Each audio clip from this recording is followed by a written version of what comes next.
बड़ाई और अज़मत अल्लाह मालिकुल मुल्क और रब्बुल आलमीन अहकमुल हाकिमीन के लिए है। दरूद व सलाम हो इमामुल मुरसलीन ख़ातमुन नबिय्यीन हबीबी किबरिया जनाब मुहम्मदुर रसूलुल्लाह सल्लल्लाहु तआला अलैहि व आलिहि व सहबिहि व सल्लम की रात ग्रामी अक़दस व मुतहहर पर। मुअज़्ज़ज़ सामिईन, गुज़श्ता खुतबा जुमअतुल मुबारका में आपने समाअत फरमाया था ज़ुल्हज के इब्तिदाई 10 दिनों की फ़जीलत और अहमियत कि ये कितने ही बड़े फ़ज़ाइल के और आमाल सालिहा के एतबार से कितने ही ज़्यादा ये कीमती अय्याम हैं। इनमें कसरत के साथ अल्लाह का ज़िक्र करना चाहिए और आमाल सालिहा करने चाहिए कि जितने आमाल सालिहा अल्लाह के यहाँ महबूब तरीन इन 10 दिनों में होते हैं, पूरे साल में इतना अल्लाह के यहाँ अमल साले महबूब नहीं होता। फिर इन दिनों में दीगर नेकी के जितने भी काम हैं, रोज़ा है, ज़िक्र अज़कार है, नमाज है, नवाफिल हैं, तिलावत है, क़िराअत है, सदका है, खैरात है, कोई भी नेकी का काम है उसका अजर व सवाब बढ़ चढ़ कर है। इन 10 दिनों में फिर जो 10वां दिन है यौमुन नहर, उस दिन का एक ख़ास और स्पेशल अमल है क़ुरबानी करना। क़ुरबानी अल्लाह सुब्हानहू व तआला ने तमाम उम्मतों के लिए मशरू करार दी थी, जैसा कि सूरह हज सूरह नंबर 22 आयत नंबर 34 में अल्लाह सुब्हानहू व तआला फरमाते हैं वलिकुल्लि उम्मतिन जअलना मनसका, हमने हर उम्मत के लिए क़ुरबानी मुकर्रर फरमाई लियज़कुरु स्मल्लाहि अला मा रज़क़हुम मिन बहीमतिल अनआम, ताकि वो चौपायों पर जो अल्लाह ने उनको अता किए हैं उन पर वो अल्लाह का नाम पढ़ें, यानी अल्लाह का नाम लेकर उन्हें अल्लाह के तक़र्रुब के लिए ज़िबा करें। व इलाहुकुम इलाहुम वाहिद, बस तुम्हारा माबूद एक माबूद है, उसी के फरमा बरदार बन जाओ और आजिज़ी करने वालों के लिए बिशारत है। तो इस आयत करीमा में अल्लाह सुब्हानहू व तआला फरमाते हैं कि हर उम्मत के लिए वलिकुल्लि उम्मतिन जअलना मनसकन, हमने क़ुरबानी मुकर्रर फरमाई। मनसक इबादत की जगह को भी कहते हैं, हज को भी कहते हैं, इबादत को भी, क़ुरबानी को भी, लेकिन जहाँ मुराद क़ुरबानी है कि आगे ज़िक्र है चौपायों पर अल्लाह का नाम ले जो अल्लाह ने उनको अता किए हैं। और यहूद और नसारा हत्ता कि हिंदुओं की किताबों के अंदर भी क़ुरबानी का ज़िक्र मौजूद है। इससे पहले जो उम्मतें गुजरी हैं उनके लिए भी अल्लाह ताला ने क़ुरबानी को मशरू करार दिया है और हमारे लिए भी ये मशरू है। अल्लाह के अज़ीम शाआइर में से है ये क़ुरबानी और इसकी मशरूइयत पर पूरी उम्मत का इजमा है और रसूलुल्लाह सल्लल्लाहु अलैहि वसल्लम और सहाबा इकराम रिज़वानुल्लाहि अलैहिम अजमईन और असलाफ़ उम्मत हर साल क़ुरबानी करते रहे हैं। और ये इतनी अहम है, इस बारे में एक रवायत जो मरफ़ूअन है इब्न माजा की, वो तो कमज़ोर है, ज़ईफ़ है, कि मन वजद लहू सअ फ़लम युज़हि फ़ला यक़रबन्ना मुसल्लाना। इस रवायत की सनद कमज़ोर है, लेकिन अबू हुरैरा रज़ियल्लाहु तआला अन्हु से मौक़ूफ़ अत-तमहीद लिइब्न अब्दिल बर के अंदर वो सही सनद के साथ मौजूद है कि अबू हुरैरा रज़ियल्लाहु तआला अन्हु फरमाते हैं कि कौल सहाबी भी हुक्मन मरफ़ू है, क्योंकि किसी चीज़ के बारे में इस तरह की बात वो अपनी ज़ाती राय नहीं हो सकती। और मैं जिसके पास वुसअत हो, ये मौक़ूफ़न अबू हुरैरा रज़ियल्लाहु तआला अन्हु से साबित है, उनका ये फरमान है, जिसके पास वुसअत हो, ताकत हो और वुसअत और ताकत के बावजूद वो क़ुरबानी नहीं करता, फ़ला यक़रबन्ना मुसल्लाना, वो हमारी ईदगाह के करीब ना आए। ज़ाहिर है इतनी अहमियत है इसकी कि जिसके पास वुसअत है, ताकत है, फिर भी क़ुरबानी नहीं कर रहा, फिर वो हमारी ईदगाह के करीब ना आए। तो वक़्त मुख्तसर है, वो जो क़ुरबानी जो अज़ीम शाआइर में से है और रसूलुल्लाह सल्लल्लाहु अलैहि वसल्लम की सुन्नत है और इब्राहीम अलैहिस्सलाम की अज़ीम यादगार है, उसके कुछ मसाइल आपके सामने रखते हैं। जानवरों के हवाले से सबसे पहली बात कि जानवर की उम्र क्या होनी चाहिए। हमारे यहाँ और बाद फ़ुक़हा ने भी लोगों की सहूलत के लिए कुछ साल मुकर्रर कर दिए, बकरा 2 साल का, ऊँट इतने साल का, गाय इतने साल की, लेकिन हकीकत इसमें यह है चाहे बकरा हो, चाहे गाय और बैल हो, चाहे ऊँट हो या कोई भी जानवर जो आप कुर्बानी के लिए ज़िबा कर रहे हैं, उसका दोंदा या दोंदे से ऊपर वाला चौगा छिगा ये होना ज़रूरी है। दोंदे से कम जानवर जो खीरा जिसको बोलते हैं उसकी कुर्बानी जायज़ नहीं है। नबी अकरम सल्लल्लाहु अलैहि वसल्लम का फरमान है, जामे सही मुस्लिम में हदीस नंबर 1963, आप सल्लल्लाहु अलैहि वसल्लम ने फरमाया ला तज़बहू इल्ला मुसिन्ना, कि सिर्फ दौंता जानवर ही ज़िबा करो, सिर्फ दौंता जानवर ही ज़िबा करो, जिसके 2 दांत अगले गिर कर नए दांत निकल आए हों वो दौंता होता है। गिरते ही ताबे ना जब दूसरे 2 निकलते, तो ला तज़बहू इल्ला मुसिन्ना, सवाए मुसिन्ना के दौंते के दूसरा जानवर ज़िबा ना करो, इल्ला अन युसरा अलैकुम, हाँ दौंता मिलना तुम्हें मुश्किल है, तंगी है। तंगी 2 किस्म की होती है, एक तंगी ये है कि आप मार्केट के अंदर दौंता ढूंढ रहे हैं, आपको कहीं से भी दौंता जानवर नहीं मिला। तंगी दूसरी ये है कि आप दौंता जानवर ढूंढ रहे हैं, दौंते जानवर की कीमत इस कदर ज़्यादा है कि आप ख़रीद ही नहीं सकते, आपकी कुव्वत ख़रीद से ज़्यादा है कि आप उसको ख़रीद नहीं, ज़ाहिर तंगी है कि आप उसको ख़रीद नहीं सकते। फिर क्या करना है, फ़तज़बहू जज़अतम मिनज़्ज़अन, फिर ऊँट में से नहीं, गाय में से नहीं, बकरे में से नहीं, फिर भेड़ का खीरा कर लो, वो भी भेड़ का खीरा, वो कितना हो, 1 साल का पक्का खीरा, 1 साल का। वो किस सूरत में, उस सूरत में जब आपको तंगी हो। तंगी क्या है, आपको दौंता जानवर मुयस्सर नहीं, मिलता नहीं, या मिलता है आपकी कुव्वत खरीद से बहुत ऊपर है, उस सूरत में सिर्फ भेड़ का खीरा 1 साल का, जिस पर साल मुकम्मल गुजर जाए, वो जायज़ है। इसके अलावा सिर्फ दौंता जानवर ही आप कर सकते हैं। बकरे का खीरा, जैसे आम लोग हमारे मुआशरे में अक्सर लोग बकरे में भी खीरा कर देते, कहते खैर है चलता है, साल का हो गया, बकरे का नहीं। नबी अकरम सल्लल्लाहु अलैहि वसल्लम के दौर में जामे सहीह बुखारी की हदीस नंबर 968 है और सही मुस्लिम में हदीस नंबर 1961 है। नबी अकरम सल्लल्लाहु अलैहि वसल्लम ने खुतबा इरशाद फरमाया, आपने खुतबे में ये फरमाया कि जिस शख्स ने ईद से पहले जानवर ज़िबा कर लिया है, वो सिर्फ गोश्त में उसने जल्दी की है, गोश्त अपने घर को भेज दिया है, कुर्बानी में से कुछ भी नहीं हुआ, उसकी कुर्बानी नहीं हुई। कुर्बानी किसकी होगी, जो नमाज ईद से बाद कुर्बानी करेगा। तो यहाँ ये मसला भी ज़िम्नन जहन में रख ले, कुर्बानी का वक्त नमाज ईद से बाद है। नमाज ईद से पहले अगर कुर्बानी की जाए, जानवर ज़िबा किया जाए, तो वो कुर्बानी नहीं होती। तो अबू बरदा रज़ी अल्लाह ताला अन्हु वो खड़े हो गए, अल्लाह के रसूल मैं तो समझा आज खाने पीने का दिन है, अपना जानवर मैंने ज़िबा कर दिया, कुर्बानी से ईद की नमाज से कबल ज़िबा कर दिया।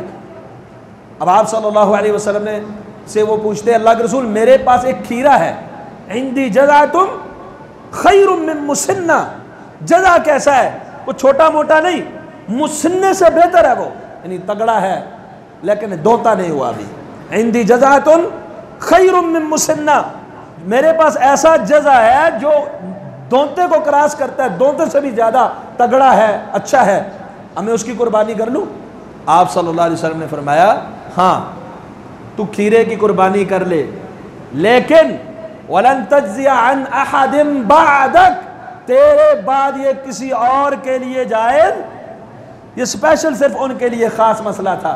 लेकिन इस हदीस से ये बात भी साबित हो गई, जो आपने ये फरमान जारी कर दिया कि तेरे बाद बकरे का खीरा किसी और के लिए जायज़ नहीं है, नहीं किफ़ायत करेगा। तो हमारे यहाँ लोग बकरे का भी खीरा वो जी साल का हो गया, बाद अहले इल्म है, जब उनसे पूछा जाता जी हमारा बकरा जी वो 2 साल का हो गया है, दौंता नहीं हुआ, उन्होंने कहा बाबा जी आदम अलैहिस्सलाम के दौर का बकरा हो और आज के दौर तक भी अगर दौंता हो नहीं हुआ तो कुर्बानी नहीं होगी, उम्र को क्या करने।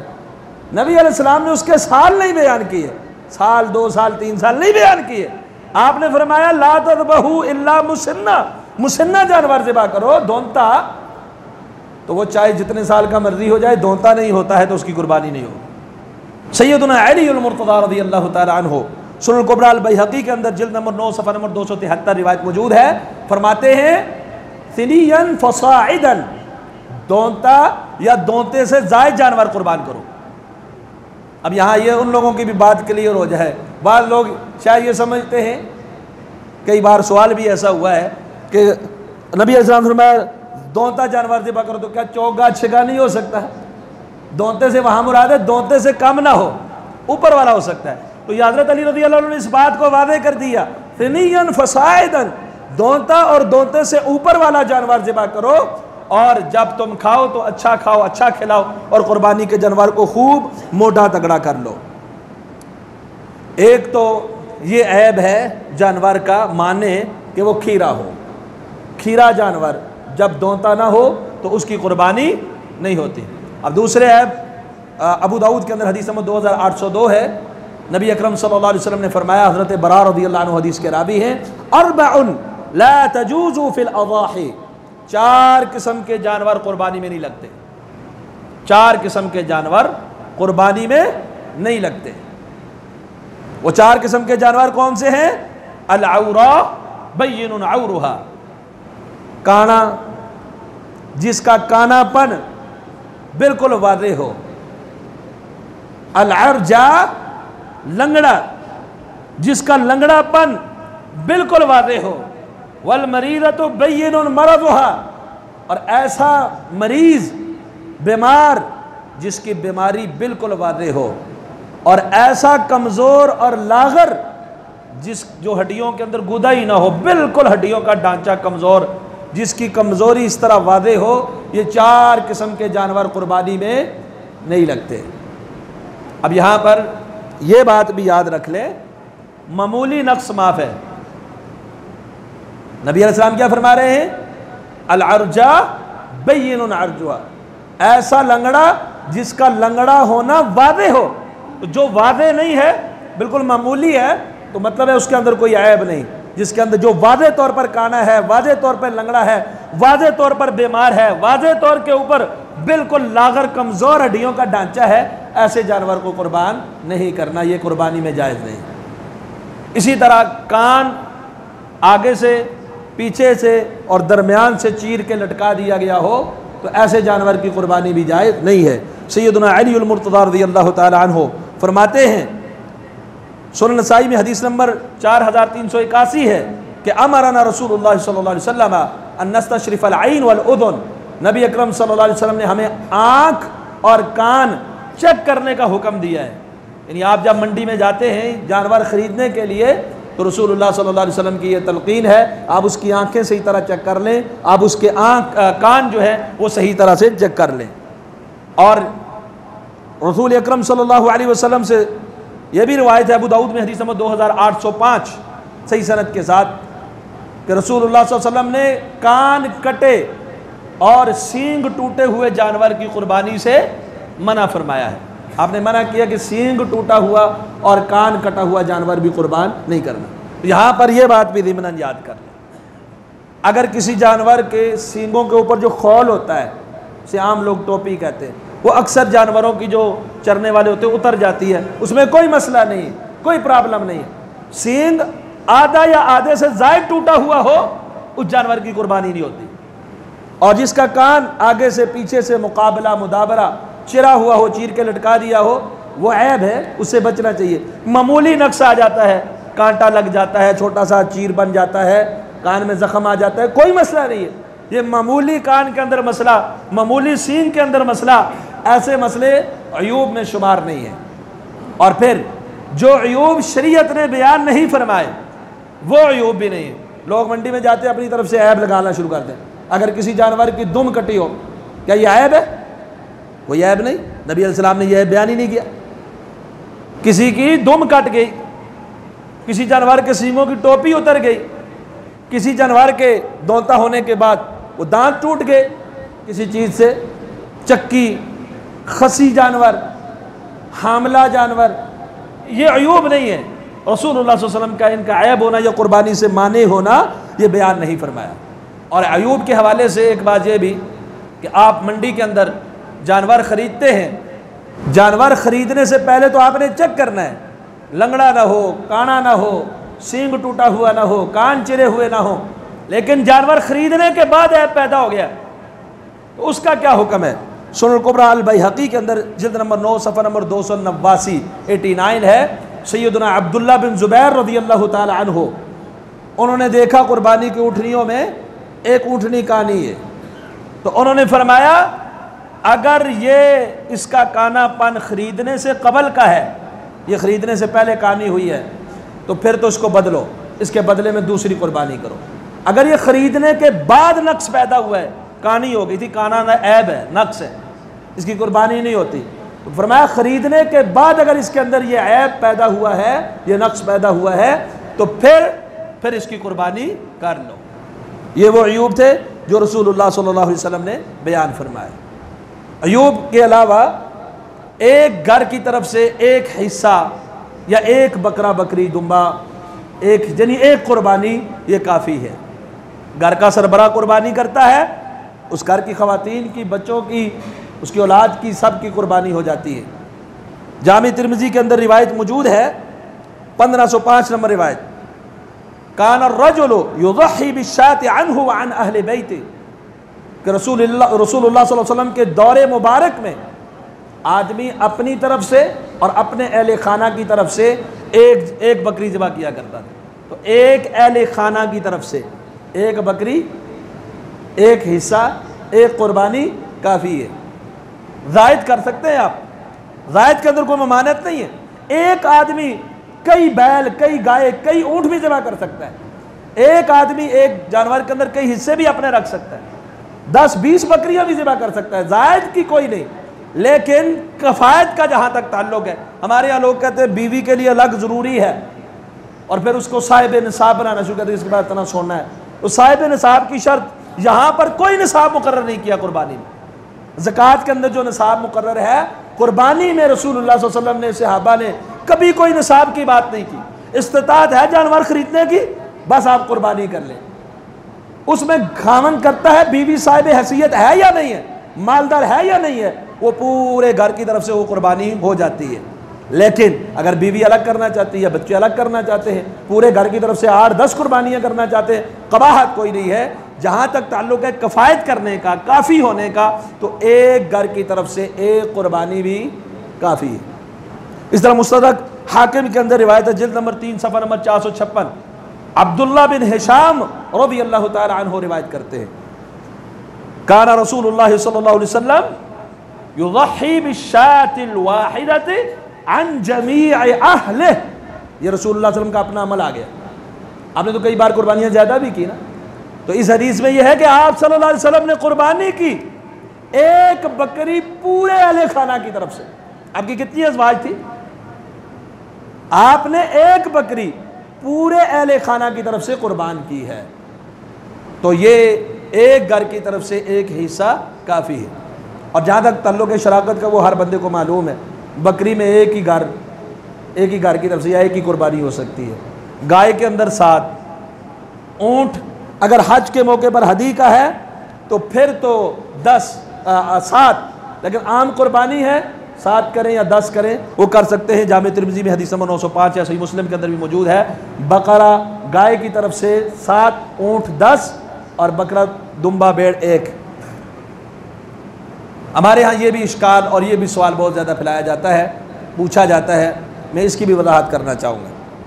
बाद लोग पूछते हैं जी हमें 7 हिस्से नहीं मिले, हम एक गाय के अंदर 3 आदमी को मिलकर एक गाय ज़िबा कर सकते हैं, 4, 5, 6 कर सकते हैं, वो बिल्कुल कर सकते हैं, कोई कबाहत नहीं है। लोगों को समझने में गलती लग जाती है, वो बाल की खाल उतारने की कोशिश करते हैं। नबी अकरम सल्लल्लाहु अलैहि वसल्लम ने एक गाय को 7 की तरफ से करार दिया, ऊँट 10 की तरफ से हो सकता है। तो ये हद लिमिट है कि 10 से ज़ायद आदमी, 11 आदमी ऊँट ज़िबा नहीं कर सकते, 8 आदमी एक गाय में शामिल नहीं हो सकते। ज़्यादा से ज़्यादा 7 अफराद की तरफ से एक गाय कुर्बान हो सकती है, एक बैल कुर्बान हो सकता है, एक भैंस कुर्बान हो सकती है, ज़्यादा से ज़्यादा 7 की तरफ से। लेकिन कम 6 कर ले कोई बात नहीं, 5 कोई बात नहीं, 4, 3, 2, 1 कोई बात नहीं, एक आदमी 10 गाय भी कर ले कोई बात नहीं। लेकिन हद लिमिट बयान फरमाई है कि ये 7 की तरफ से कुर्बान हो सकता है। तो इसलिए अगर 7 हिस्से पूरे नहीं हैं, 4 हिस्से हैं, 6 हिस्से हैं, 3 हैं, 5 हैं, जुफ्त हैं, ताक है, कोई रोला ही नहीं है, वो कुर्बानी कर सकते हैं, आप उसके अंदर ये शराकत कर सकते हैं। अब एक मसला और भी है हमारे यहाँ में, एक आदमी एक गाय के अंदर हिस्सा डालता है, कहता है ये मेरी कुर्बानी, दूसरा हिस्सा मेरे अब्बू जी फौत हो गए थे उनकी कुर्बानी, तीसरा हिस्सा मैं रसूलुल्लाह सल्लल्लाहु अलैहि वसल्लम की तरफ से कर दूंगा, और कोई पीर साहब की तरफ से कर देते, और चौथा मेरे बच्चे का अकीका है। करते कि नहीं करते? सारे काम उसको कुर्बानी वाले दिन याद आ गए। पहली बात अपनी कुर्बानी, वो तो ठीक है आपने करनी है 10 जुल्हज को, यौमुन नहर को। दूसरी बात मैयत की तरफ से कुर्बानी, अब्बा की तरफ से है, पीर साहब की तरफ से है। तो इस हवाले से ये बात याद रख ले, रसूलुल्लाह सल्लल्लाहु अलैहि वसल्लम की तरफ से कुर्बानी किसी सहाबी ने की हो ऐसा साबित नहीं है। जो रिवायात आती है, एक रिवायत आती है हज़रत अली रज़ी अल्लाह अन्हु के हवाले से, अखबारों की ज़ीनत बनी होती है, उस रवायत में कई वजूहात की बिना पर वो ज़ईफ़ है, कमज़ोर है, उसे इस्तिदलाल नहीं हो सकता। अबुल हसन मजहूल है, शरीक अल क़ादी मुदल्लिस है, अन से रिवायत कर रहा है, एक और इल्लत भी है। तीन वजूहात की बिना पर वो रिवायत कमज़ोर है, ज़ईफ़ है, काबिल एहतिजाज नहीं कि हज़रत अली रज़ी अल्लाह अन्हु ने रसूलुल्लाह सल्लल्लाहु अलैहि वसल्लम की तरफ से कुर्बानी की।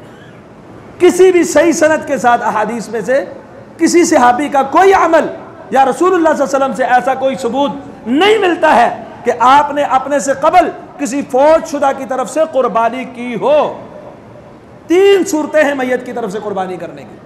पहली सूरत मुस्तकिल एक हिस्सा, एक बकरा, एक दुम्बा मैयत की तरफ से है जी, ये फलां अब्बा जी की तरफ से है, ये इसका सबूत नहीं है ना नबी अलैहिस्सलाम से ना सहाबा से कि उन्होंने मुस्तकिल अलग एक कुर्बानी की अपनी कुर्बानी के अलावा कि ये फलां मैयत की तरफ से है।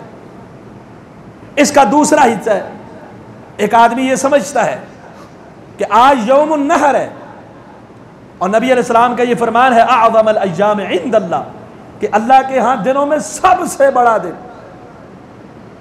और अजर के लिहाज से पूरे साल में इतना सवाब नहीं जितना इन दिनों में। तो मैं अपने अब्बा जी की तरफ से सदका करना चाहता हूँ, अम्मा जी की तरफ से सदका करना चाहता हूँ, तो सदके की इजाज़त है, सदके की, लेकिन उसके लिए ईद से पहले हो जाए कोई मसला नहीं, ईद के बाद हो जाए कोई मसला नहीं। अगर फजीलत लेना चाहता है 10 जुल्हज्जा की और सहूलत के लिए कि चलो एक हिस्सा में सदका कर देता हूँ, तो वो सदका कर सकता है, लेकिन उसमें अहले इल्म की ये तसरीह है, जैसे अब्दुल्लाह बिन मुबारक रहमहुल्लाह और दीगर बात के अहले इल्म, कि वो सारे का सारा फिर अल्लाह की राह में देगा, तो वो सदका है। और तीसरी सूरत ये है मैयत की तरफ से कुर्बानी की, आप कुर्बानी अपनी कर रहे हैं, मुस्तकिल कोई मैयत के लिए अलग से कुर्बानी नहीं कर रहे, लेकिन दुआओं में सबको शामिल कर रहे हैं। नबी अलैहिस्सलाम ने दुआ की, अल्लाहुम्मा, ऐ अल्लाह मेरी तरफ से, मेरे अहले खाना की तरफ से और उम्मत मोहम्मद की तरफ से कबूल फरमा रहे। तो ये आप सल्लम दुआ कर रहे हैं। बाद लोग कहते हैं उम्मत मोहम्मद की तरफ से कबूल फरमा, उम्मत में जिंदा भी है मुर्दा भी है, लिहाजा मैयत की तरफ से भी कुर्बानी होगी। तो क्या एक कुर्बानी पूरी उम्मत की तरफ से हो सकती है? पूरी उम्मत की तरफ से वो एक कुर्बानी जिंदा मुर्दा सबकी तरफ से हो जाएगी? गाय में तो ज़्यादा से ज़्यादा 7 है, ऊँट में ज़्यादा से ज़्यादा 10 है, पूरी उम्मत कैसे आ गई उसमें? तो ये दुआ है, आप दुआ में कह सकते हैं अल्लाह मुझसे, मेरे अहले खाना से, पूरी उम्मत से कबूल फरमा ले, कोई मसला नहीं, दुआ करें। मैयत की तरफ से मुस्तकिल कुर्बानी करना साबित नहीं। उस दिन सदका किया जा सकता है, वो आपकी सहूलत के लिए, सदका करेंगे तो वो सारे का सारा जो है वो माल सदका कर देना है, वो आप घर लेके नहीं आ सकते, कुर्बानी की तरह उसको हिस्सों में तकसीम नहीं करना। और तीसरी चीज़ हमारे यहाँ ये होता है अकीका।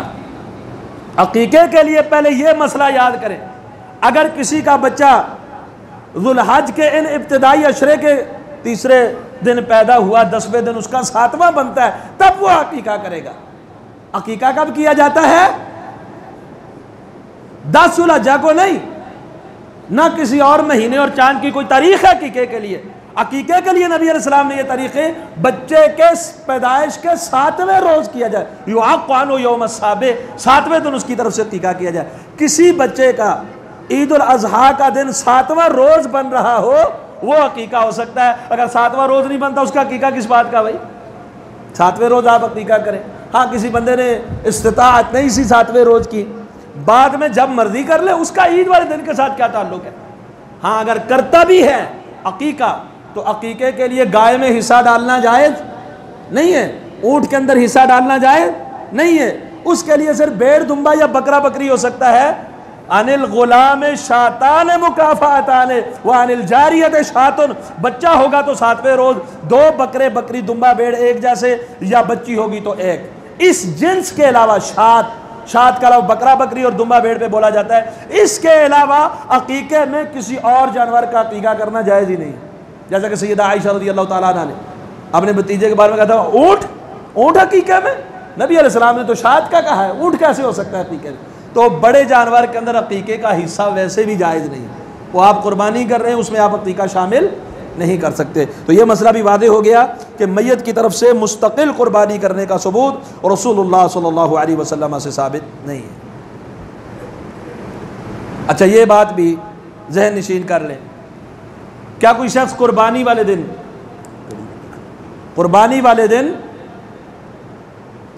जानवर ना दिबा करे बल्कि कीमत दे दे, जायज़ है? बिल्कुल भी नहीं जायज़। कुर्बानी करनी है आपने, उसके लिए जानवर दिबा करना है, कीमत आप करोड़ रुपया भी दे देंगे उसका कोई फ़ायदा नहीं। दूसरी बात साहिब निसाब वाली मैंने क्लियर कर दी कि कर्ज लेकर कुर्बानी करनी जायज़ है।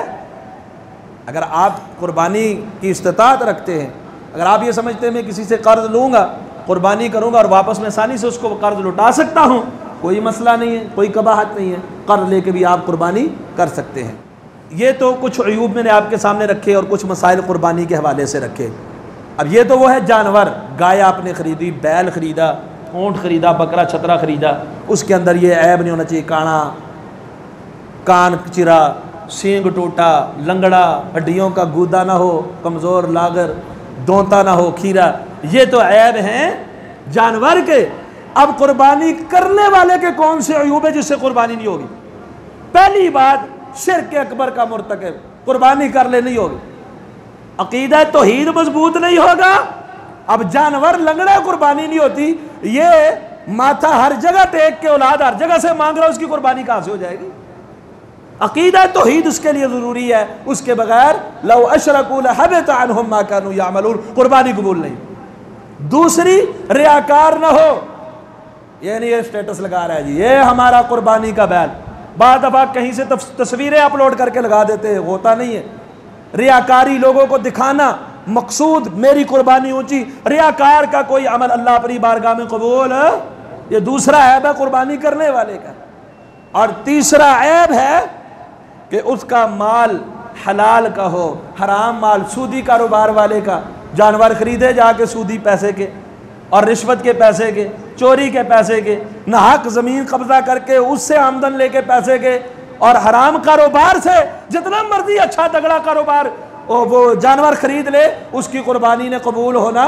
इन्नल्लाह तय्यब, सही मुस्लिम की हदीस, ला यक़बलु इल्ला तय्यब, पकीज़ा माल वाली कुर्बानी अल्लाह कबूल करता है।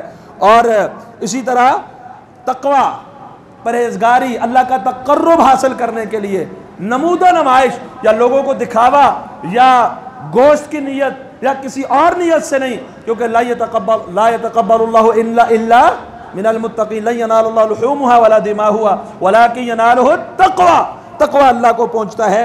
और इसी तरह पक्का नमाजी हो, नमाज पहला फ़र्ज है। जो शख्स नमाज ही नहीं पढ़ता, बेनमाज है, वो कुर्बानी करके क्या फ़ायदा हासिल कर लेगा? इसलिए पहले अपना अकीदा सही करे, नमाजों की पाबंदी करे, 5 वक्ती माल हलाल का हो, रियाकारी से पाक हो, तक़वा लिल्लाहियत और खुलूस अपने अंदर लेके आए, कुर्बानी करें, अल्लाह के यहाँ इंशाअल्लाह वो कुर्बानी मकबूल होगी। और आगे 9 ज़ुल्हज अरफा का दिन है। एक सवाल भी हुआ है, तो चलो मैं मसला वैसे भी बयान करना था, वो सवाल भी हल कर देते हैं कि अरफा का रोज़ा, सही मुस्लिम की रिवायत है, गुज़श्ता जुमे में भी आपके सामने रखी थी, नबी अकरम सल्लल्लाहु अलैहि वसल्लम ने फरमाया यौम अरफा का जो रोज़ा है, अहतसिबु अलल्लाहि अन युकफ्फिर सनतल्लती क़ब्लहु वल्लती बअदा, 2 साल के गुनाहों का कफ़ारा, 1 साल जो गुजर गया, 1 साल जो आने वाला है, गुज़श्ता और आइंदा 2 साल के गुनाहों का कफ़ारा है यौम अरफा के रोज़े का। और यौम अरफा किस दिन है, जो सवाल भी पूछा गया, यौम अरफा है 9 ज़ुल्हज। कब है? 9 ज़ुल्हज।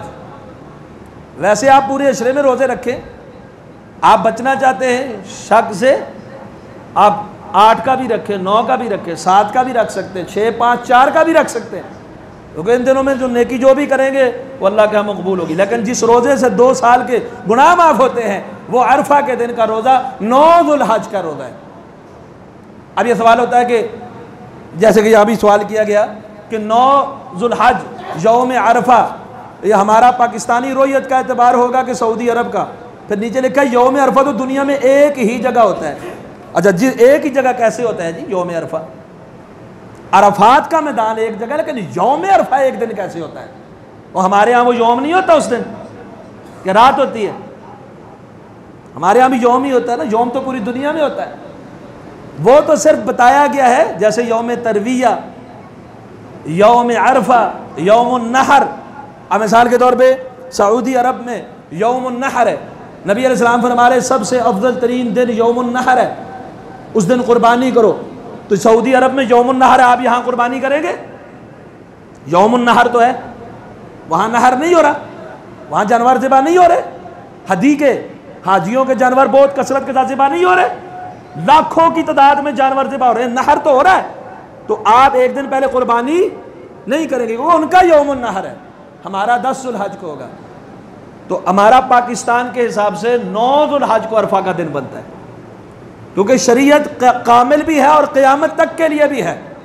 अगर इसको दूसरे अंदाज से आप समझना चाहते हैं तो आप मुझे ये बताएं, जब टीवी का, रेडियो का, इंटरनेट का, मोबाइल का दौर नहीं था, पाकिस्तानियों को, मुसलमानों को उस वक्त कैसे पता था, आज से 200-300 साल पहले, कि आज हाजी जो है वो अरफात में जमा? वो चांद के हिसाब से 9 ज़ुल्हज करते थे कि नहीं? वो कब रोज़ा रखते थे? उनको कोई हाजियों की इत्तला आती थी कि आज हाजी कहाँ है? ये तो आज आने लगी है ना जदीद दौर में। उस वक्त शरीयत उनके लिए थी कि नहीं थी?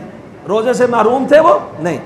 दूसरी बात, जिन ममालिक के अंदर जब हाजी मैदान अरफात में जमा है, उन ममालिक में रात है, क्या वो अरफे का रात को रोज़ा रख सकते हैं? क्योंकि आज तो हाजी उधर जमा है। तो ये हाजियों के जमा होने का नहीं है, दिन का तयन बतलाने के लिए साथ बतला दिया कि अरफा जिस दिन हाजी वहाँ जमा होते हैं। हाजी कब जमा होते हैं? 9 ज़ुल्हज को, अरफे के दिन। तो 9 ज़ुल्हज अपने अपने इलाके और रुयत के हिसाब से 9 ज़ुल्हज हमारा इंशाअल्लाह इतवार को बनेगा। इतवार सवार को ईद है, इतवार को हमारा 9 ज़ुल्हज बनेगा। तो 9 ज़ुल्हज को एक तो रोज़ा रखना है, वो रोज़ा 2 साल के गुनाहों का कफ़ारा है, फ़र्द नहीं है, मसनून है, नफली रोज़ा है। और दूसरी बात, ज़ुल्हज के सारे दिनों के अंदर तकबीरात आपने पढ़नी है, लेकिन स्पेशल एहतिमाम मुसन्नफ़ इब्न अबी शैबा के अंदर मौजूद है। सैयदना अली रज़ियल्लाहु ताला अन्हु नमाज़ों के बाद 9 ज़ुल्हज की फ़जर से लेकर 13 ज़ुल्हज की असर तक वो तकबीरात नमाज़ों के बाद भी पढ़ा करते थे, और सहाबा इकराम रिज़वानुल्लाह अलैहिम अजमईन और ताबिईन का ये अमल रहा है। और अगली बात और आखिरी बात, नमाज ईद उल अज़हा जो है वो इंशाअल्लाह 5:45 पर अदा की जाएगी। 5:45 पर नमाज ईद उल अज़हा अदा की जाएगी। जो कुर्बान जानवर ज़िबा करने के मतलब 2-4 बातें रह गई हैं, वो इंशाअल्लाह ईद के खुतबे में होंगी। मुख्तसर ईद का खुतबा होता है, उसके लिए नबी अकरम सल्लल्लाहु अलैहि वसल्लम का जो फरमान और सुन्नत और तरीक़ा है वो ये है, आम मैदान के अंदर और खुली जगह के अंदर वो नमाज ईद अदा किया करते थे। और दूसरी बात, आप सल्लल्लाहु अलैहि वसल्लम उम्मे अतिया रज़ियल्लाहु अन्हा की हदीस है, औरतों को भी हुक्म देते कि ईदगाह में निकलो, और वो औरतें जिन औरतों के ऊपर नमाज अल्लाह ने मुआफ़ की हुई है, अय्याम से हैं, उनके बारे में भी ये हुक्म है कि आप भी निकल जाएं और नमाज वाली जगह से थोड़ा पीछे बैठ जाएं, अलग बैठ जाएं। वलियशहदना दावतल मुस्लिमीन, मुसलमानों की दुआ के अंदर शामिल हो जाएं। उस वक्त की दुआ और वो खुतबा बड़ी अहमियत का हामिल होता है।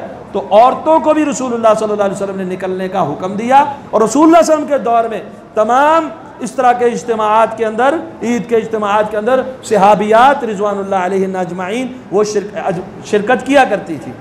आपने तो ये भी फरमाया था उनको कि जिसके पास चादर नहीं है अपनी बहन की चादर ओढ़ ले, जिन्हें किसी दूसरी औरत की चादर ओढ़ ले और ईदगाह की तरफ निकले। तो ईद इंशाअल्लाह 5:45 पर नमाज खड़ी हो जाएगी। नमाज के बाद मुख्तसर खुतबा और दुआ होगा, उसके बाद आप कुर्बानी कर सकते हैं।